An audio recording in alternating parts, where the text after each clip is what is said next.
একটা ছবি ভাইরাল হয়েছে, আপনারা দেখেছেন। বাংলাদেশে যে হেফাজতে ইসলাম একটা অরাজনৈতিক সংগঠন এবং যারা ইতিমধ্যেই আমি মনে করি যে তারা তাদের চিন্তা চেতনায় রাজনৈতিক দর্শনে তারা আধুনিকতার পরিচয় দিয়েছে। গতকালকে তারা ফ্রান্সে যে আমাদের প্রিয় নবী হযরত মুহাম্মদ সাল্লাল্লাহু আলাইহি ওয়াসাল্লামকে ব্যঙ্গোক্তি করে যে কার্টুন প্রকাশ করেছিল তার প্রতিবাদে একটা বিক্ষোভ করেছিল, ফ্রান্স দূতাবাস ঘেরাও কর্মসূচি করেছিল। আপনারা দেখছেন সেখানে যখন হেফাজতের নেতা জুনায়েদ বাবুনগরী সাহেব যখন মুনাজাত করছেন, পুলিশের ভাই বন্ধুরাও কিন্তু বন্দুক অস্ত্র লাঠি সোটা রেখে তারাও কিন্তু মোনাজাতে সামিল হয়েছে। এই ছবিটি কিন্তু বাংলাদেশটা বিশ্ব মিডিয়ায় আমি মনে করি অনেক জায়গায় আন্তর্জাতিক সংস্থার কাছেও একটা ইতিবাচক বার্তা দিয়েছে পুলিশ সম্পর্কে। আমরা এমন পুলিশ চাই যে পুলিশের স্লোগান ছিল যে মুজিব বর্ষের অঙ্গীকার পুলিশ হবে জনতার। পুলিশ আইন শৃঙ্খলা বাহিনীর কাজে নিয়োজিত, জনগণের সেবায় নিয়োজিত। তো আমরা তো এমন পুলিশ চাই, কিন্তু পুলিশের আচরণ কেন কখনো কখনো উগ্র হবে, কখনো কখনো ছাত্রলীগ যুবলীগ ক্ষমতাসীন দলের গুন্ডাদের মতো। আমরা এখানে একটা মিছিল করেছি বা একটা প্রোগ্রাম করা হচ্ছে, তারা এসে বলেছে যে রাস্তাটা যেন আমরা একটু চলার জন্য স্পেস করে দেই। আমি আপনাদেরকে অনুরোধ করেছি যে আপনারা রাস্তাটা চলার জন্য একটু স্পেস করে দেবেন, পিছিয়ে এসে দাঁড়ান, সোজাভাবে লাইন পর্যন্ত হাইকোর্ট পর্যন্ত লম্বা করেন। এইটা পুলিশ আপনাকে বলেছে, অনুরোধ করেছে, আপনার করতে হবে। কিন্তু তারপরে আমি বলবো যে এই যে পুলিশ ভাইরা একটা ব্যানারটা সোজাভাবে দাঁড় করাতে পারে নাই, এই 5 ফুট না 4 ফুটের একটা ব্যানার, এইখানে আপনারা 3-4 জন এসে দাঁড়িয়েছেন, এটা তো দৃষ্টিকটু এবং এটা তো উচিত না। সুতরাং আপনারা যদি ভেবে থাকেন যে আপনাদের হাতে লাঠি আছে, সরকারি বন্দুক আছে, জনগণ উপরে চালাবেন, আপনারা 5টা দিতে যাবেন, জনগণ 3টা 2টা হলেও দিতে পারে। আগেই বলেছি যে আমরা আপনাদের সহযোগিতা চাই, প্রত্যেকটা রাজনৈতিক দল, কারণ আপনারা তো দেশের জন্য কাজ করছেন, সমাজের জন্য কাজ করতেছেন। আপনারা শ্রমিকের হয়ে কাজ করবেন, শ্রমিককে সহযোগিতা করবেন, রাজনীতিবিদদের সহযোগিতা করবেন, সকলকে সহযোগিতা করবেন। আপনাদের সাথে তো আমাদের কোনো বৈপরীত্য থাকার কথা নয়। কাজে পুলিশ ভাইদের প্রতি অনুরোধ থাকবে যে আজকে আমি দাঁড়িয়েছি, শুধু আমি নয়, এই প্রেস ক্লাব একটা প্রতিবাদী চত্বর হিসেবে মানুষের কাছে পরিচিত। নির্যাতিত নিপীড়িত মানুষের প্রতিবাদের একটা জায়গায় এই প্রেস ক্লাব। আমরা জানি আপনাদের প্রতি সরকারের চাপ থাকে, নির্দেশ থাকে, কখনো কাউকে দাঁড়াতে না দেওয়া, লাঠিচার্জ করে উঠিয়ে দেওয়া। কিন্তু আমি আপনার কাছে একটা প্রশ্ন করতে চাই, আপনি লাঠিচার্জ করার আগে, কারো গায়ে হাত তোলার আগে একবার আপনার বিবেককে প্রশ্ন করবেন যে আপনি যেটা করতেছেন এটি কি আপনার দায়িত্ব কর্তব্য কিনা। যদি আপনার বিবেক বলে যে আজকে এই মিছিলে বা এখানে যারা অনশন করতেছে, অবস্থান করতেছে, তাদেরকে লাঠি পেটা করে উঠিয়ে দেওয়াটা আপনার বিবেক সায় দেয়, আমি বলবো আপনি তাহলে চালিয়ে যান। যদি আপনার বিবেক সায় দেয়, বিবেক সায় দেয়, তাহলে বলবো আপনার বিবেক নষ্ট হয়ে গেছে, আপনার বিবেক বিক্রি হয়ে গেছে। আমরা বিভিন্ন সময় ভারতের সীমান্ত হত্যা, আমরা ভারতের আগ্রাসন নিয়ে কথা বলে থাকি। আবার আমরা এটা তো সবসময় বলি যে বাংলাদেশের নিকটতম প্রতিবেশী হচ্ছে ভারত, বাংলাদেশের 3 দিকে বেষ্টিত ভারত। কাজে ভারতের সাথে তো আমাদের একটা সুসম্পর্ক দরকার, দেশের স্বার্থেই। কিন্তু আমরা তো বারবার একটা কথা বলেছি যে বাংলাদেশের স্বাধীনতা সার্বভৌমত্বকে হুমকির মুখে ফেলে ভারতীয় দাদাগিরি দেশে মেনে নেওয়া হবে না। আমরা তো স্পষ্ট ভাষায় বলেছি সীমান্ত হত্যাকাণ্ড মেনে নেওয়া যাবে না। বাংলাদেশে ভারতীয় নতুন হাইকমিশনার তিনি বলেছেন বাংলাদেশের সাথে তারা সম্পর্ক সুদৃঢ় করতে চায়। আমরা তার এই কথাকে সম্মান জানাই, শ্রদ্ধা জানাই যে তাদের উপলব্ধি বোধোদয় হয়েছে যে বাংলাদেশের জনগণ যে তাদের প্রতি ক্ষিপ্ত, তাদের আচরণে যে তাদের প্রতি মারমুখী একটা অবস্থা, তাদের প্রতি ঘৃণা প্রকাশ করে তারা সেটা বুঝতে পেরেছে, তারা সেটা মেরামতের জন্য পদক্ষেপ নিচ্ছে। আমরা তাদেরকে ধন্যবাদ জানাই। গত রবিবার মুর্শিদাবাদ জেলায় সম্ভবত 6 জন জেলে আপনার 6 জন 7 জন গিয়েছিল, কিন্তু তাদেরকে অক্ষত অবস্থায় বিএসএফ তারা ফেরত দিয়েছে। আমরা তাদেরকে ধন্যবাদ জানাই। আমরা তো এরকম একটা বন্ধুত্বপূর্ণ রাষ্ট্রই চাই প্রতিবেশী দেশ হিসেবে। অশিক্ষিত মানুষ একজন শ্রমিক বোঝার সঙ্গে সে ভুল করে চলে গেছে আপনার সীমান্তের মধ্যে, তাই বলে আপনি গুলি করে তাকে নদীতে ভাসিয়ে দেবেন? তাই বলে আপনি গুলি করে তাকে আপনার কাঁটার তারের উপরে ঝুলিয়ে দিবেন? আমরা সরকারের এই নতজান পররাষ্ট্রনীতির সমালোচনা করেছি। আমরা এদেশের সরকারের সাথে ভারতীয় সরকারের অবৈধ চুক্তি, অনৈতিক কর্মকাণ্ডের সমালোচনা করি। ভারতের জনগণের সাথে এদেশের জনগণের যে আর্থিক সম্পর্ক, ভারতের জনগণের সাথে এদেশের জনগণের যে একটা হৃদ্যতার সম্পর্ক, সামাজিক সাংস্কৃতিক বৈচিত্র্যের সম্পর্ক, সেটি কিন্তু আমরা অস্বীকার করতে পারি না। আমরা বারবার বলি সরকারের পক্ষ থেকে, বঙ্গবন্ধু যেটা বলেছিলেন যে নিজের দেশের স্বার্থ অক্ষুণ্ণ রেখে সকলের সাথে বন্ধুত্ব, কারোর সাথে বৈরিত নয়, সেই জন্য আমরা পররাষ্ট্র নীতি চাই। এবং আজকে এখানে রিক্সা শ্রমিক ভাই বোনেরা তারা অনেকের কাছেই তো গিয়েছে, কেউ তাদের পাশে দাঁড়ায়নি। টাকা পয়সা ধান্দাবাজি অনেকেই খেয়েছে। এখানে যে দুটি রিসিপ্ট দিয়েছে লালবাগ ট্রাফিক জোনের, লালবাগ ইয়ে থেকে যে তারা যে টাকা নিয়েছে রিক্সা অবৈধ, তাহলে আপনারা এই যে টাকাটা নিলেন এটা কোন পক্ষে নিলেন? আপনারা তো বৈধ রিসিপ্ট দিয়েছেন। আমার কথা হচ্ছে এটা রিক্সা চলবে কি চলবে না এটা পুলিশ কিন্তু নির্ণয় করে দিতে পারবে না, এটা সরকার দিবে এবং সিটি কর্পোরেশন দিবে। পুলিশ ভাইদের অযথা দোষ দেওয়া লাভ নয়। আমরা সরকারের প্রতি আহ্বান জানাবো যে আজকে এই করোনাকালীন সময়ে স্কুল বেকারত্ব বেড়েছে, প্রায় 40% থেকে 60% আপ অ্যান্ড ডাউন হচ্ছে, যে মানুষের জীবিকা বা জীবন নির্বাহের ব্যয় কমেছে, আয়ও কমেছে। শুধু জনগণের না, সরকারের তো ইনকাম কমেছে। সরকার যে চলবে, উন্নয়ন কর্মকাণ্ড করবে, সরকারের কিন্তু সেই রাজস্ব আদায়ও ঘাটতি হচ্ছে। রেমিটেন্সের কথা বলা হচ্ছে, প্রায় 40 বিলিয়ন রিজার্ভ হয়েছে। আমরা খুব প্রাউড ফিল করি, আন্তর্জাতিক সংস্থাগুলো আমাদেরকে লোন দিবে, ঠিক আছে দেখে, কিন্তু সেই রিজার্ভ কিন্তু ডে বাই ডে রিজার্ভ যারা জমা করতো ব্যাংকে, তারা কিন্তু বিদেশ থেকে শ্রমবাজার সংকুচিত হওয়ার দেশে চলে আসতেছে। তো তার মধ্যে আমাদের যে সরকার বা প্রশাসন তারা কি পদক্ষেপ নিচ্ছে? আজকে কুয়েতে আপনারা জানেন 70% মানুষ তারা বিদেশি কুয়েতে, তাদের সরকার সিদ্ধান্ত নিয়েছে 30% সেটা নামিয়ে আসবে। আমরা যদি সক্ষম হই, আমাদের কূটনৈতিক যদি শক্তিশালী হয়, তারা তাদেরকে একটা নেগোসিয়েশন করতে পারে যে তোমরা একটা মুসলিম দেশ, আমরা একটা মুসলিম দেশ, আমাদের একটা রাইজিং অর্থনীতির দেশ, জনবহুল দেশ, তোমরা যদি আমাদেরকে একটু সহযোগিতা করো, এটা আমার দেশের মানুষের জন্য ভালো হতে হয়। সেটা তো গায়ের জোরে হবে না, এটা সমঝোতা নেগোসিয়েশন করতে হবে। সেটা তো অবৈধ মানে ভাবে ক্ষমতা থাকলে তো আন্তর্জাতিক শক্তিগুলো আপনাকে সমর্থন করবে না, সহযোগিতা করবে না। যে কারণে এই সরকার ক্ষমতা আসার পর থেকে মধ্যপ্রাচ্য থেকে বিভিন্ন দেশের শ্রমবাজার সংকুচিত হয়েছে। বাংলাদেশের শ্রমবাজার একসময় মধ্যপ্রাচ্য কিংবা বিভিন্ন দেশে যেভাবে একটা জায়গা দখল করেছিল, এখন আর সেটা নয়। আজকে ইউরোপীয় ইউনিয়ন বলেন, আমেরিকা, ইংল্যান্ড যাই বলেন, যে আন্তর্জাতিক যারা উন্নয়ন সহযোগী, যারা বাংলাদেশের উন্নয়নে ভূমিকা রেখে থাকে, তারা কিন্তু বাংলাদেশে যে গণতান্ত্রিক স্পেস কমে যাচ্ছে, জনগণের উপরে, ভিন্ন মতের মানুষের উপরে বাক স্বাধীনতা হরণ করার জন্য নির্যাতন নিপীড়ন করা হচ্ছে, সেটি নিয়ে তারা উদ্বেগ প্রকাশ করেছে। আমি আজকে এখানে পুলিশের ভাই আছেন, আপনারা জানি আপনাদের উত্তর নেই, একটা কথা আপনার বিবেককে দিচ্ছি।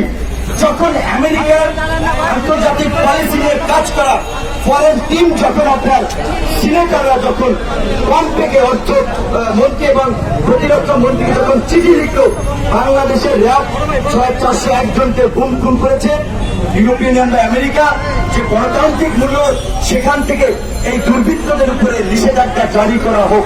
এর আগে ইংল্যান্ডের আপনার পার্লামেন্টে আলোচনা হয়েছে যে বাংলাদেশের মানবতা বিরোধী অপরাধ, যারা জনগণের বিরুদ্ধে গিয়ে কাজ করে, গণতান্ত্রিক অধিকার হরণ করে, তাদের প্রতি যেন ইংল্যান্ডের পার্লামেন্ট যেন নিষেধাজ্ঞা জারি করে। তো এই যে আজকে যদি র্যাবের প্রতি একটা নেতিবাচক ধারণা যদি আন্তর্জাতিক মহলে তৈরি হয়, র্যাবে কারা চাকরি করে, র্যাবের নিজস্ব কোন নিয়োগ আছে, পুলিশ, আর্মি, বিভিন্ন জায়গা থেকে সহস্র অফিসাররা আসে, তো র্যাবের মধ্যে একটা বাহিনীকে কেন আজকে আন্তর্জাতিক অঙ্গনে পরিচিত হতে হবে খুন খুন বাহিনী হিসেবে? কেন আজকে আমেরিকার সিনেটররা কেন আজকে তাদের নিষেধাজ্ঞা চাইবে? প্রভাব কি হতে পারে আপনারা একবার চিন্তা করেছেন? দূরদর্শী প্রভাব জাতিসংঘের শান্তিরক্ষী মিশনে যদি এটা কার্যকর হয়, র্যাবের উপরে নিষেধাজ্ঞা সেনাবাহিনীর উপরে নেতিবাচক ভূমিকা পড়বে। অলরেডি এই যে বলেছি যে আমাদের যে কুখ্যাত দাদাগিরি করা প্রতিবেশী রাষ্ট্রের কিছু কুখ্যাত ব্যক্তি বাংলাদেশ সেনাবাহিনীকে নিয়ে অসংখ্য নিউজ করেছে, করোনার মধ্যে নেতিবাচক ভাবে সেনাবাহিনীর মধ্যে একটা বিশৃঙ্খলা তৈরি করার জন্য সেই সুবীর ভৌমিক, তারপরে আরেকজন কি জানি নাম দেখছি, এই সাংবাদিকদের বিরুদ্ধে সরকার থেকে ফরমালি প্রতিবাদ জানাতে পারত যে আমার দেশের স্বাধীনতার সার্বভৌমত্বের প্রতীক প্রতিরক্ষা বাহিনী সেনাবাহিনীকে নিয়ে কেন ভারতীয় সাংবাদিক এই করণের জবাবদিহিতা করতে হবে? তাকে তলব করতে সরকার কিন্তু নীরব ভূমিকা পালন করছে। আজকে আন্তর্জাতিক মহলে আমার দেশ আমাদের স্বাধীনতা সার্বভৌমত্ব নিয়ে প্রশ্ন হচ্ছে। আমরা সরকারকে অনুরোধ করবে যে রাজনৈতিক সংকট, এই সংকট উত্তরণে কার্যকর পদক্ষেপ নিতে হবে। অন্যথায় আমরা বিভিন্ন দেশ, যেমন বিভিন্ন দেশের দ্বারা সাব কন্টিনেন্ট হিসেবে সাব স্টেট হিসেবে পরিচালিত হয়েছিল, আমাদের কিন্তু সেইভাবেই পরিচালিত হবে। জনগণের একটা সিদ্ধান্ত নিতে হবে যে এইভাবে এই যে বিশৃঙ্খলার মধ্যে দিয়ে চলছে, দেশ নিয়ে যে আন্তর্জাতিক ষড়যন্ত্র চলছে, সেই 1/11 থেকে আপনারা কি এটা মেনে নেবেন, নাকি মেরুদণ্ড সোজা করে দেশের স্বাধীনতা সার্বভৌমত্ব রক্ষা করার জন্য, গণতন্ত্র ফিরিয়ে আনার জন্য আপনারা রাজপথে নামবেন, ঐক্যবদ্ধ হবেন? রিক্সা শ্রমিকরা দাঁড়িয়েছে, আমি এর আগে এসেছি ওখানে, ট্রেনের শ্রমিকরা দাঁড়িয়েছে, ওইখানে আপনার প্রাইমারি শিক্ষক নিয়োগে ভাইরা দাঁড়িয়েছে, বা এখানে বিভিন্ন শ্রমিক সংগঠন আন্দোলন করে। এখানে কি সব করতে চেহারা দেয় যে এই লোকগুলো এখানে আসছে গরমের মধ্যে? চেহারা দেয় আসে পেটের তাগিদে আসছে। তো তাদের কথা আপনি সরকার, আপনি প্রশাসন, আপনার মেয়র, আপনি কেন শুনবেন না? আমরা বেশি তাপস সাহেবকে বলতে চাই, ওনাকে একজন জেন্টাল মানুষ হিসেবে চিনি, এবং এই আমাদের শ্রমিক অধিকার পরিষদের যে সদস্য সচিব বললেন, হাইকোর্টে যে এই রিক্সা চলাচলের বিষয়ে একটা রিট হয়েছে, এই রিটের পক্ষে সম্ভবত বেশিরভাগ তাপস সাহেব ছিলেন। শ্রমিক অধিকার পরিষদকে বলবো, আমরা আপনারা দেখেছেন, আমি এসেছি, কিন্তু শ্রমিকদের কাজ শ্রমিকরা করবে। আপনারা বিপদে পড়লে আমরা আপনাদেরকে রক্ষা করতে আসবো, আপনাদের আক্রমণ হলে আমরা সেভ করতে আসবো, আমরা বিচারটা লাঠির বাড়ি খেয়ে গেলাম। আপনাদের দাবি আপনাদেরকে আদায় করতে হবে। আপনারা প্রয়োজনে মেয়র সাহেবের সাথে দেখা করেন, তার সাথে একটা লিখিত দাবি দেওয়া জানান। এই সমস্যা অবশ্যই এদেশের যে রাজনৈতিক সংস্কৃতি, এদেশের যে সিস্টেম, তাতে হচ্ছে আগে রাজপথে না নামলে, একটা আলোড়ন তৈরি না করলে কেউ কানে নিতে চায়। সেই জায়গা থেকে আপনারা আজকে এখানে দাঁড়িয়েছেন, আশা করি যে যথাযথ কর্তৃপক্ষের কানে মেসেজ দিয়েছে। এখন আপনাদের কাজ হচ্ছে, আর সেকেন্ডলি একটা কাজ করবেন, কেউ একা দোকলা যাবেন না, কারণ যেভাবে কাউকে পুলিশ যে হয়রানি করছে, মামলা দিচ্ছে, মারধর করছে, সমস্ত রিক্সাওয়ালাকে নিয়ে যাবেন। আপনাদেরকে সবসময় বলছি, আপনার শৃঙ্খলায় কাজ করবেন। রিক্সাওয়ালারা নগর ভবনের সামনে শান্তিপূর্ণভাবে দাঁড়িয়ে থেকে বসে থাকবে।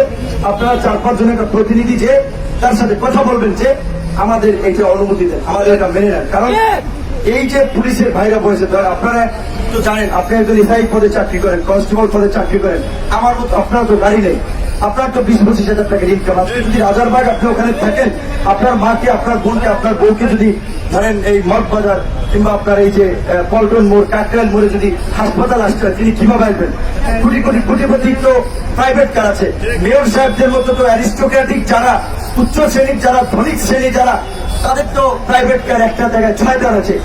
আমি কিভাবে যাবো এখানে? রিক্সা ছাড়া বলছি, যে রিক্সা ছাড়া, ছাড়া ঢাকা শহরের মানুষের রিক্সার চলাচল ছাড়া, রিক্সার অনুমতি না দিলে মানুষ অচল হয়ে যাবে। রিক্সার অনুমতি দিতে হবে, কিন্তু কি প্রক্রিয়া তারা চলবে, কি আইন কানুন তারা মানবে, সেগুলো আপনারা ঠিক করেন। আপনারা যে হঠকারী সিদ্ধান্ত নেন, তার জন্যই কিন্তু এক এক সময় বিশৃঙ্খলা তৈরি হবে। আজকে আপনি মেয়র হয়েছেন, আপনি সচিব হয়েছেন, আপনি কি বুঝবেন শ্রমিকদের কথা? আপনার সচিব 1 লাখ টাকা বেতন পান, মেয়র আপনার কোটি কোটি টাকা ইনকাম আছে, আপনার মতো চিন্তা করলে তো হবে না। গুলশান ফার্নিচার লুঙ্গি পরে কেউ চলাচল করতে পারে না। সবার সামর্থ্য নাই, জনগণের কথা চিন্তা করতে হবে। শুধু এসি রুমে পরে রাজনৈতিক বক্তব্য দিয়ে আর হচ্ছে সহমত ভাই হিসেবে যারা রাজনীতি করে জিন্দাবাদ অমুক ভাই আসছে রাজপথ কাঁপছে, এই রাজনীতি দিয়ে 50 বছরে এই দেশের কোন পরিবর্তন হয় নাই, শ্রেণী করে উঠেছে। সুতরাং রাজনীতিতে রিক্সাওয়ালা, শ্রমিক, পুলিশ, আর্মি, সচিব, জনগণ, সিভিল সোসাইটি সবার অংশগ্রহণ করতে হবে। সেই জায়গা থেকে তাদেরকে সেই সুযোগ করে দিতে হবে। কিন্তু আজকে রাজনীতি তো দুর্বৃত্তদের জন্য, যারা কালো টাকার মালিক তাদের জন্য। সেজন্য এই রাজনীতিকে সংস্কার করতে হবে। আপনাদেরকে রাজনৈতিকভাবে সচেতন হতে হবে। আপনি আওয়ামী লীগ করেন, বিএনপি করেন, শ্রমিক দল করেন, শ্রমিক লীগ করেন, জামাত করেন, জাতীয় পার্টি করেন, বাম সংগঠন করেন, গণসংহতি করেন, সিপিবি করেন, আমার কোনো আপত্তি নাই। কিন্তু আমার জায়গা থেকে আমি এবার আমার সংগঠন আমরা বিশ্বাস করি নৈতিকভাবে যৌক্তিক এবং ন্যায়সঙ্গত দাবি দেওয়া নিয়ে যারাই কথা বলবে আমরা তাদের পাশে দাঁড়াবো। আমরা তাদেরই বন্ধু, আমরা তাদের পাশে দাঁড়াবো। যে কথা বলছি সেটা মুখ্য বিষয় না। ওই দিনকে আপনারা যখন আপনাদের নিয়ে বসেছিলাম আমি বলেছিলাম শ্রমিক দল রয়েছে, শ্রমিক লীগ রয়েছে, অন্যান্য অনেক সংগঠন রয়েছে। ওই সেই সংগঠনগুলোকে দেখছেন কোন একটা শ্রমিকদের যৌক্তিক দাবিতে তারা প্রেস ক্লাবে দাঁড়িয়েছে? আওয়ামী লীগের সংগঠন শ্রমিক লীগ তারা প্রধানমন্ত্রী একটা স্মারকলিপি দিয়েছে, মন্ত্রীর সাথে একটা কথা বলেছে, আর কথা বলেছে শ্রমিক লীগের নেতা, শ্রমিক নেতা, তার 5টা বাস, তার 3টা গার্মেন্টস ফ্যাক্টরি, তার ঢাকা শহরে 6-7টা ফ্ল্যাট। ও কিসের শ্রমিক নেতা? ও তো শ্রমিকদের রক্ত চুষে ফ্ল্যাট করছে, বাড়ি করছে। ওই ধান্দাবাজদেরকে নেতা হিসেবে মানবেন না। নেতা আজকে আপনাদের আরিফ আব্দুল রহমানকে যে শ্রমিক অধিকার পরিষদে, কালকে যদি আরেকজন আসে সাধারণ মানুষ যদি রিক্সাওয়ালা দাঁড়িয়ে যে আপনার পক্ষে ভোট ভয়েস আপনি নির্যাতিত হলে আপনার পাশে দাঁড়ায়, আপনার তাকে নেতা মানবেন। আপনারা যদি ঐক্যবদ্ধ থাকেন পৃথিবীর কোন শক্তি নাই আপনাদের সাথে অন্যায় করার, আপনাদেরকে জমিয়ে দেওয়ার। কিন্তু আপনাদেরকে ঐক্যবদ্ধ থাকতে হবে। একজনকে মার দেওয়ার বাকিগুলো দৌড়ে পালালেন যে আমি একটু মাইকে খাই নাই, তাহলে আপনার জন্য কারা কথা বলবে? মাইক কিনে সবাই একসাথে দাঁড়িয়ে। আর যদি ফিরে যান, দাবি দেওয়া আদায় না হয়, ব্যর্থ হন, হেফাজত যেমন বাঁচাইলে তাদের দাবিতে তারা আপোষ করে নাই, লাশ হয়েছে কিন্তু তারা আপোষ করে নাই। ঠিক আন্দোলন সংগ্রাম করলে যৌক্তিক দাবি দেওয়া আদায় করতে হলে নৈতিক জোর লাগবে, বিবেক সম্পন্ন মানুষ হওয়া লাগবে। নেতা হতে গেলে সেই ধরনের কোয়ালিটি থাকতে হবে, সামনে থাকতে হবে সবসময় করবে।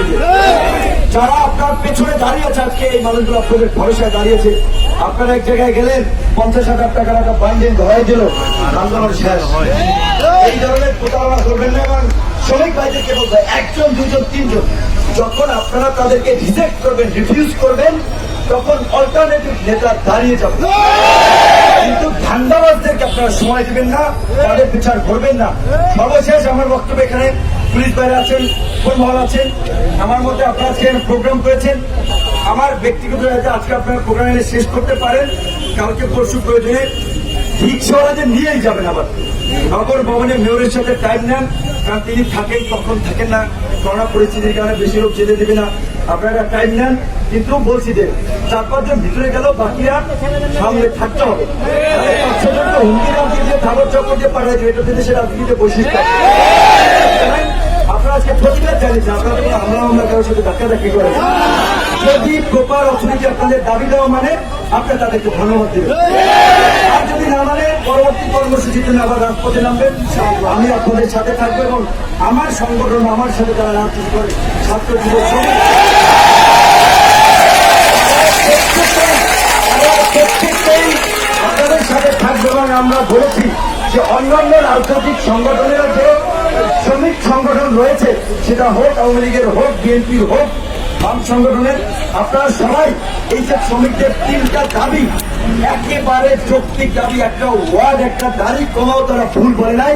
আপনারা এই দাবি আদায়ের জন্য এই শ্রমিকদেরকে সাথে নিয়ে দলমত নির্বিশেষে শ্রমিকদের রক্ষা করেন। শ্রমিক বাঁচলে বাঁচবে দেশ। সুস্থ থাকেন।